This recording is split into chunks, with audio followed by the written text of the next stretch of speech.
Level 1! You've seen some anonymous videos on TikTok and figured, hey, how hard can it really be? You downloaded Kali Linux, but you have no idea what an ISO is, and readme.txt is really not helping. It doesn't really matter anyway, you have absolutely no idea how to boot off a USB, so you're getting nowhere fast. Your laptop has 0 stickers on it because it's actually a Chromebook and it belongs to your middle school. You joined Try Hack Me, but can't for the life of you figure out what the attack box is.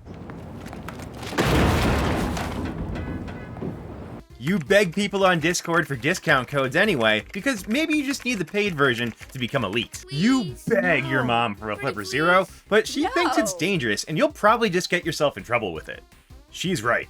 You found a version of Sub 7 on an archived Wares site through the Wayback Machine, but it only runs in compatibility mode. It doesn't really even matter because you have no idea how to get someone's IP address, and Windows keeps deleting every executable that you try to generate anyway. You also think that Sub 7 was created by some American dude named Mobman because you're not caught up with Darknet Diaries. It doesn't really matter anyway because you're still convinced your IP address is 192.168.0.42069. You don't watch YouTube hacking tutorials, but you do watch every TikTok hacker you can find. You were just making it look like you were Turning off screens. You're a phony! Hey, this guy's a great big phony! You also only follow the aggregator accounts, not the original creators. Don't be that guy. You genuinely think that computer viruses show up as videos on a computer screen, and that when you're hacking, the screen projects cool colors and shapes on your face. You've never watched the movie Hackers, but you have seen The Matrix. And you sided with Cypher. Ignorance is bliss. Level 2! You got a Flipper Zero for Christmas and now you're Professor Chaos. I am Professor Chaos, bringer of destruction and doom! You used your Flipper Zero to turn off a projector at school. Now you're suspended. You used your Flipper Zero to run what you thought was Mario Brothers over bad USB, but you wiped out your mom's computer. Now you're grounded. You are grounded for the rest of the school year! You're finally allowed out of the house and back to school, but no one took away your Flipper Zero for some reason, so you clone your teacher's access card and try to get into the supply closet. Now you're arrested.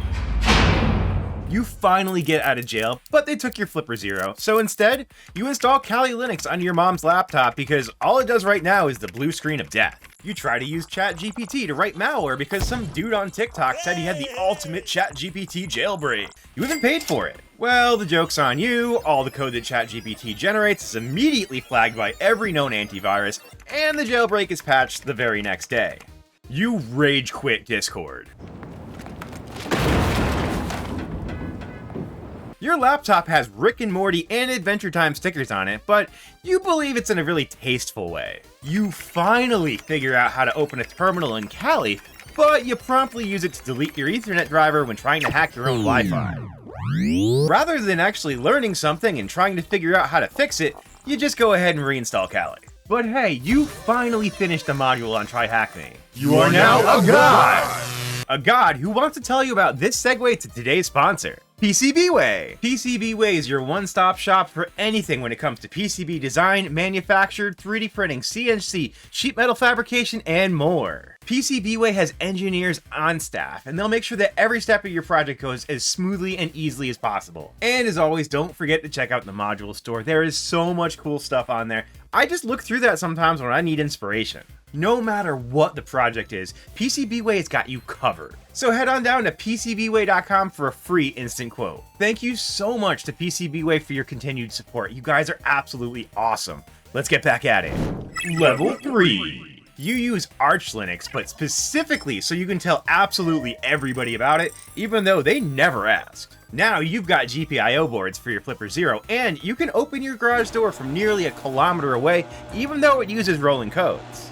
You still can't control traffic lights. You're actually learning Burp Suite. You're not exactly Tiberius, but you are a bit Ty-curious.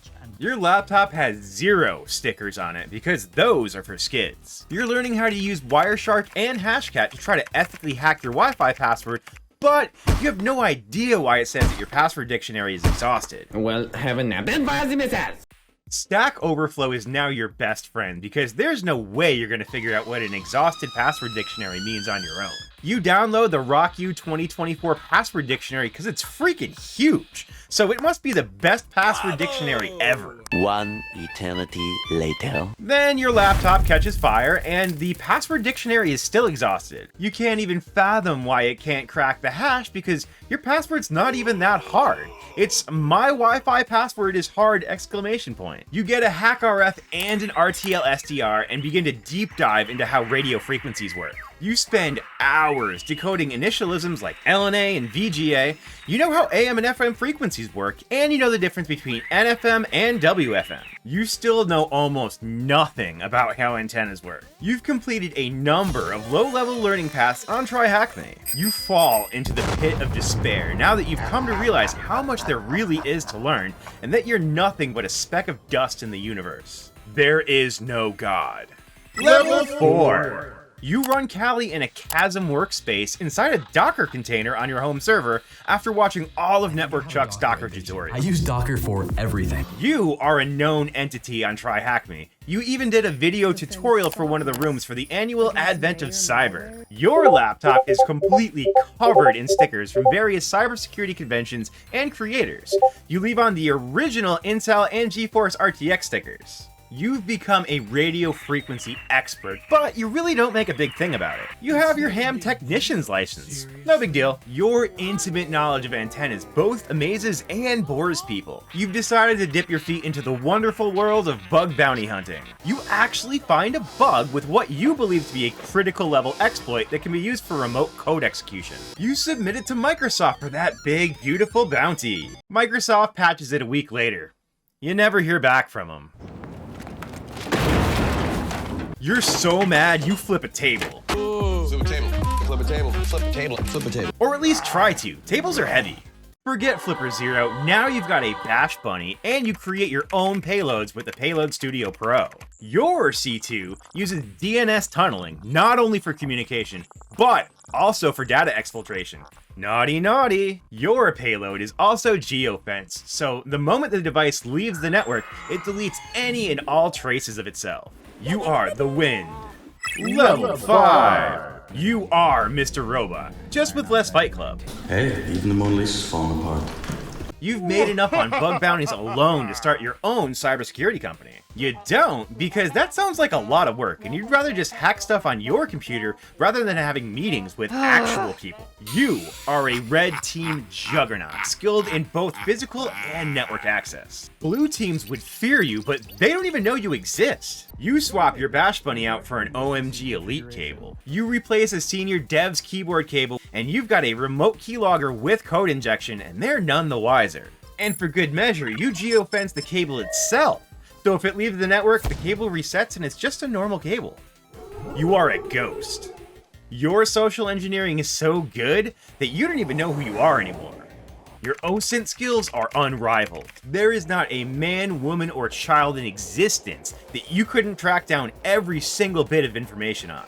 Names, email addresses, known passwords, date of birth, social security number, mother's maiden name, dog's first name, blood type, or whether cilantro tastes like soap to them. There is nothing outside of your reach. When Elite needs to find dirt on someone, she DMs you. There is not a lock or keypad in existence that can keep you out. The locks you can't bypass, you pick. The locks you can't pick, you just hack the card reader. When Deviant Oldham locks himself out, he calls you for help. You write your own malware in Notepad.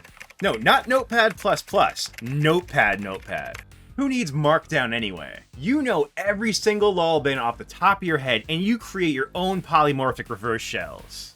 You alone can bypass ThreatLocker's zero trust policies. CrowdStrike has never once even flinched at your code. VirusTotal strikes out every time. When Marcus Hutchins gets ransomwared, he reaches out to you for help. North Korea tries to hack you, but instead, they only exfiltrate files with embedded malware that transfers crypto assets into a series of mixers and tumblers so the Smurfs can cash out into your Monero wallet. You move to the Cayman Islands and retire at the ripe old age of 22 years old with $12 billion in your Monero wallet. You sip cocktails next to the pool and pretend to be a crypto bro just like everybody else. You sunburn horribly because you haven't touched grass in like a decade. Guess you weren't really getting your vitamin D behind the computer all those years. But none of that matters because you are a ghost, a myth, a legend. So yeah, those are the 5 levels of hacker, at least according to this idiot on the internet. Thank you so much for watching. I know this was a little bit different of a video, but I had a ton of fun with it. Did I miss anything, or how many mistakes did I make? Let me know in the comments down below. Alright, you guys are absolute legends, and we'll catch you next time.